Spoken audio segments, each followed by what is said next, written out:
Well, hello. Welcome back to another exciting edition of Coffee with Stephen. So, there's been a lot of nonsense going on in the media over the last couple of weeks, and I'm not going to reiterate all of the issues that are currently manifesting right now. Um, but I do want to talk about something that is starting to appear in regular blog posts as well as some news reports. And interestingly enough, in a podcast that I inadvertently listened to a few days ago, rather, Sandy and I had gone for our early morning walk, and she happened to be listening to a podcast, and I could overhear parts of it. Well, the podcast was actually being hosted by Andrew Yang, the gentleman that was running for the Democratic presidential nomination before he dropped out.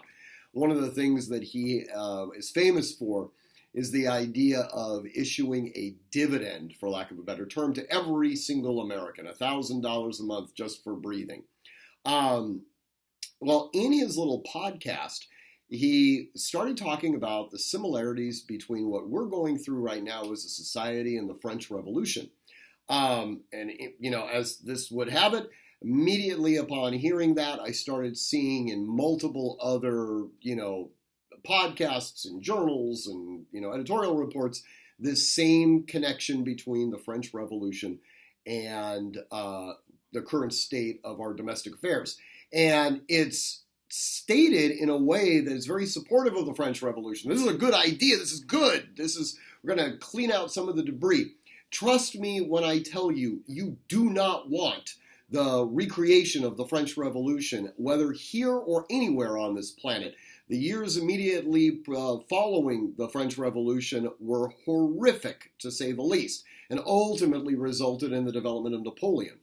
Now, I think actually there is some historical connection between what we're going through and events that have taken place in the past, but to really, really understand it, you have to go all the way back actually to the Roman Empire. And I'm not suggesting that this is the beginning of the fall of the American Empire, although there are some statistical evidence that we may be actually getting into a state of empirical decline. That notwithstanding, one of the things that was very different between the French Revolution and us has to do with the homogeneity of French society. Back during the French Revolution, the vast majority of the population of France came from one single ethnic group. And what we've seen throughout history is that when you have a single ethnic group, they tend to be much more capable of engaging in revolutionary activities against what they perceive to be their masters, individuals that have essentially exited the tribe and taken on a leadership role, and they've now being perceived as being antagonistic towards the tribe as a whole. When you have a heterogeneous society, which is very similar to us and arguably Rome, it's very difficult for there to be a revolution per se. One of the reasons for that is that one ethnic group or one demographic group needs to be able to build a coalition with other ethnic or demographic groups. And as a result of that, there are by definition going to be people from these different groups that also make their ways into the seats of power. That's especially true when you have a constitutional republic. Well, these individuals, not only are they going to want to represent their constituency, but they can see the future to an extent, and they want to be able to essentially co-opt the revolutionary movement, and as a result, it becomes part and parcel of the national objective. As a result, you don't have an overthrow of the government. You have a transformative experience which moves that government in a different direction than it was originally going through. Arguably not a bad thing, okay? That's one of the reasons why our constitutional republic has been able to survive so many years. So I see this, like I said, I see this more of as a Roman type of thing than a French type of thing. That notwithstanding, there's some legitimate systemic issues that we are having to deal with, and I talk about that in the blog.